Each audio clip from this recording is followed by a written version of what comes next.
अमावस्या की रात का समय था। चारों तरफ जोर जोर की आंधी चल रही थी। जंगल के सभी पक्षी अपने घरों में आराम कर रहे थे। तभी काले अंधेरे में एक बहुत ही सुंदर सी चिड़िया गन्ना जूस मशीन टांगी के ऊपर रखकर जंगल की तरफ आने लगती है। गन्ने का जूस ले लो, गन्ने का जूस। अरे भाई साहब, एक बार पियोगे तो हमेशा याद रखोगे। ऐसे गन्ने का जूस है मेरी मशीन का। तभी रात के समय वहाँ एक हरी नाम का तोता उस चिड़िया को गन्ने का जूस बेचते हुए देख लेता है। अरे वाह, कितनी सुंदर चिड़िया है, पर ये इतनी रात में गन्ने का जूस क्यों बेच रही है? चलो थोड़ा सा मजा ले लेता हूँ इससे। तभी वो भूतिया टूनी चिड़िया की आत्मा के पास जाता है, जिसके बाद वो टूनी से कहता है, अरे चिड़िया, इतनी रात में तू गन्ने का जूस क्यों बेच रही है? अगर पैसे की जरूरत है तो मुझे बता। अरे नहीं बाबूजी, मैं गन्ने का रस बेचकर ही अपना पैसा कमाऊंगी। मुझे मुफ्त का पैसा नहीं चाहिए। उसकी ये सब बातें सुनकर हरी तोता उसके पंख पकड़ लेता है। तभी वो चिड़िया अपने असली रूप में आ जाती है। बहुत अच्छा लग रहा था ना तुझे? रुक, अभी मैं तुझे बताती हूँ। तभी भूतिया टूनी चिड़िया की आत्मा हरी तोता को जान से मारकर उसका खून पी जाती है। नहीं छोड़ूंगी, किसी को भी नहीं छोड़ूंगी। जो भी चिड़ियाओं के साथ बदतमीजी करेगा, मैं उन सभी पक्षियों को मार डालूंगी। ये कहकर भूतिया चिड़िया की आत्मा अपना गन्ना जूस मशीन लेकर वहाँ से चली जाती है। अगले दिन जब जंगल के सब पक्षी हरी तोता की लाश देखते हैं तो डर जाते हैं। भगवान, कितनी बुरी मौत मारा है इस पक्षी को। आखिर कोई इतना बेरहम कैसे हो सकता है? मुझे लगता है कि कोई जेल से खूंखार बाज छूट कर आया है, जो पक्षियों को इतनी बेरहमी से मार रहा है। ये सब सोचकर जंगल के सभी पक्षी अपने कामों पर लग जाते हैं, जिसके बाद धीरे धीरे रात होने लगती है। फिर से भूतिया टूनी चिड़िया की आत्मा गन्ने का जूस बेचने आती है। गन्ने का जूस ले लो, गन्ने का जूस, ताज़ा ताज़ा गन्ने का जूस। तभी दो पक्षी कालू और टुन्नू वहाँ से जा रहे होते हैं। तभी उनमें से कालू कौआ टूनी चिड़िया को परेशान करने लगता है। आय हाय, क्या मस्त चिड़िया है।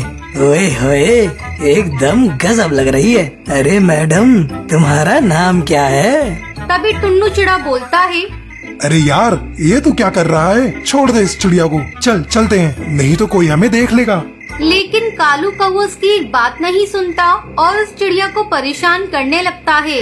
वो अपने असली रूप में आ जाती है, कालू कौवे को मार देती है, लेकिन वो टुन्नू चिड़ा को कुछ नहीं कहती और वहाँ से गायब हो जाती है। अगले दिन सुबह टुन्नू ये सारी बातें जंगल के सभी पक्षियों को जाकर बता देता है। अरे जंगल वालों, तुम पक्षियों को नहीं पता, ये सब कोई गुंडा मवाली नहीं कर रहा, बल्कि एक भूतिया चिड़िया की आत्मा कर रही है। टुन्नू चिड़ा की ये बातें सुनकर जंगल के सभी पक्षी बहुत परेशान हो जाते हैं, जिसके बाद वो सभी लोग मिलकर एक तांत्रिक बाबा के पास जाते हैं और उनसे मदद मांगते हैं। फिर रात में दोबारा भूतिया टूनी चिड़िया की आत्मा गन्ने का जूस बेचने के लिए जंगल में आती है। उसकी आवाज सुनते ही सभी पक्षी तांत्रिक बाबा को लेकर भूतिया टूनी चिड़िया की आत्मा के पास पहुँच जाते हैं। देख भूतिया टूनी चिड़िया की आत्मा, इस जंगल वालों का पीछा छोड़ दे। तू क्यों इन पक्षियों को परेशान कर रही है?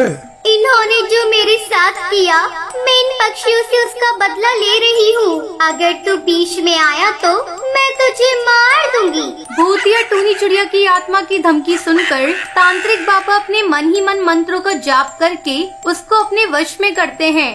रुक जाओ, मैं तुम्हें सब बताती हूँ। कुछ समय पहले की बात है, मैं इसी जंगल में रहा करती थी। मैं बहुत गरीब थी, गन्ने का जूस बेचकर अपने गुजारे लायक कमा लिया करती थी।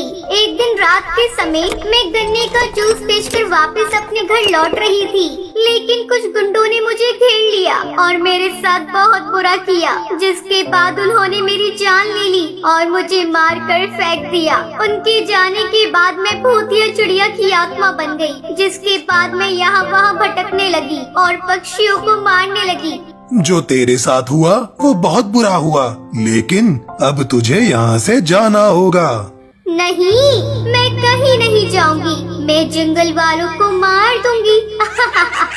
तांत्रिक बाबा के कई बार समझाने के बाद भी भूतिया टूनी चिड़िया की आत्मा उसकी एक नहीं सुनती, जिसके बाद तांत्रिक बाबा को बहुत गुस्सा आता है। वो भूतिया टूनी चिड़िया की आत्मा के ऊपर पवित्र गंगा जल छिड़क देता है, जिसके बाद भूतिया टूनी चिड़िया की आत्मा जलने लगती है और उसे मुक्ति मिल जाती है। सुंदरवन के जंगल में पिंकी चिड़िया अपने भाई गोलू चिड़ा के साथ रहती थी।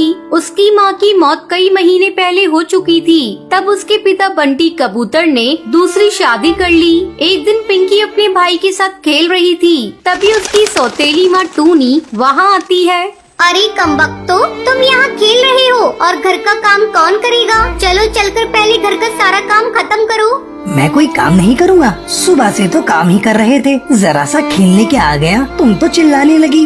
जुबान बहुत लंबी हो गई है, ठहर जा, मैं अभी इसे काट देती हूँ। गोलू की सौतेली माँ उसे पीटने लगती है। तभी पिंकी चिड़िया एक बड़ा सा पत्थर उठाकर अपनी सौतेली माँ पर फेंक देती है, जिससे दबकर उसकी सौतेली माँ की मौत हो जाती है। ये देखकर दोनों भाई बहन डरकर वहाँ से भाग जाते हैं। पिंकी जल्दी भाग यहाँ से, नहीं तो पुलिस हम लोगों को पकड़ लेगी। भागते भागते वो दोनों थक जाते हैं और थक हार कर एक पेड़ की डाल पर बैठ जाते हैं। उन्हें पता नहीं था कि वो जिस पेड़ पर बैठे हैं वो एक भूतिया पेड़ है। उस पेड़ पर एक भूतिया चिड़ा अपना घोंसला बनाकर रहता था। रात हो चुकी थी। पिंकी चिड़िया को जोरों की भूख लगी थी। गोलू, मुझे बहुत जोरों से भूख लग रही है, सुबह से मैंने कुछ नहीं खाया। भूख मुझे भी लग रही है, लेकिन क्या करूं, रात हो चुकी है। सोने की कोशिश कर, सुबह भोजन की तलाश करेंगे। पिंकी चिड़िया और गोलू चिड़ा सोने की कोशिश करने लगते हैं, लेकिन उन्हें भूख के मारे नींद नहीं आती। वो उठकर अंधेरे में ही भोजन ढूंढने लगते हैं। तभी उसे घोंसले में रोशनी दिखाई देती है। गोलू, वो देख, घोंसले में रोशनी दिखाई दे रही है। चल चलकर वहाँ देखते हैं, अगर भोजन मिल जाता है तो भोजन कर लेना। दोनों उस घोंसले के अंदर जाते हैं। अरे बाप रे, यहाँ तो भूतिया चिड़िया की आत्मा है। पिंकी जल्दी भाग यहाँ से, नहीं तो ये भूतिया चिड़िया की आत्मा हमें मारकर खा जाएगी। गोलू की आवाज सुनकर भूतिया चिड़िया की आत्मा का ध्यान उनकी तरफ जाता है। आओ आओ, मैं तुम ही दोनों का इंतजार कर रही थी। मैं अभी तुम दोनों को ही ढूंढने जा रही थी, लेकिन तुम दोनों खुद ही मेरे पास चले आए। तुम दोनों ने मुझे पत्थर मारकर मार डाला था। क्या सोचा मैं तुम दोनों को पीछा नहीं करूँगी? आओ, मैं तुम दोनों को मारकर खा जाऊंगी। पिंकी जल्दी भागो, ये हमारी सौतेली माँ है जो भूतिया चिड़िया की आत्मा बन गई है। भूतिया टूनी चिड़िया की आत्मा उन दोनों को खाने के लिए जाती है। भूतिया चिड़िया माँ, तुम मुझे खा लो, मेरे भाई को छोड़ दो, वो अभी छोटा है, हमसे गलती हो गई। नहीं, तुम दोनों ने क्या सोचा कि मैं तुझे छोड़ दूंगी? मैं तुम्हें छोड़ने वाली नहीं हूँ। आज मैं तेरा खून पी जाऊंगी। दोनों भाई बहन डर कर रोने लगते हैं। तभी पिंकी की माँ टुनटुनी वहाँ प्रकट हो जाती है। बच्चों, तुम दोनों को डरने की कोई जरूरत नहीं। अब मैं इस भूतिया चिड़िया की आत्मा को सबक सिखाती हूँ। बच्चे अपनी असली माँ को देखकर चौंक जाते हैं। माँ तुम हमें छोड़कर कहाँ चली गई थी? माँ हमें तुम्हारी बहुत याद आती है। माँ हमारी सौतेली माँ ने हमें बहुत दुख दिया है, और देखो आज भूतिया चिड़िया की आत्मा बनकर हमारी सौतेली माँ हमें मार रही है। अब तुम्हें डरने की कोई जरूरत नहीं है बच्चों। मैं अभी इस भूतिया चिड़िया की आत्मा से तुम्हारा पीछे छुड़ाती हूँ। असली माँ टुनटुनी चिड़िया अपनी शक्तियों से टूनी चिड़िया की आत्मा को मार डालती है। बेटा, आज रात तुम दोनों इस घोंसले में रुक जाओ, कल सुबह अपने घर चले जाना। यहाँ तुम दोनों को रुकना सही नहीं। लेकिन माँ हम दोनों आपको छोड़कर नहीं जाएंगे, आप भी हमारे साथ चलिए। अगले दिन टुनटुनी चिड़िया की आत्मा अपने बच्चों को घर लेकर जाती है। बच्चों तुम लोग कहाँ थे? मैं तुम्हें कब से ढूंढ रहा था। पापा ये देखो, हमारी माँ हमारे साथ आई है। कौन है यहाँ? मुझे तो कोई दिखाई नहीं दे रहा है। पिंकी चिड़िया और गोलू चिड़ा समझ जाते हैं कि उसकी माँ भूतिया चिड़िया की आत्मा है, इसलिए वो उसके पिता को दिखाई नहीं दे रही है। फिर दोनों बच्चे खुशी खुशी अपने पिता के साथ रहने लगते हैं।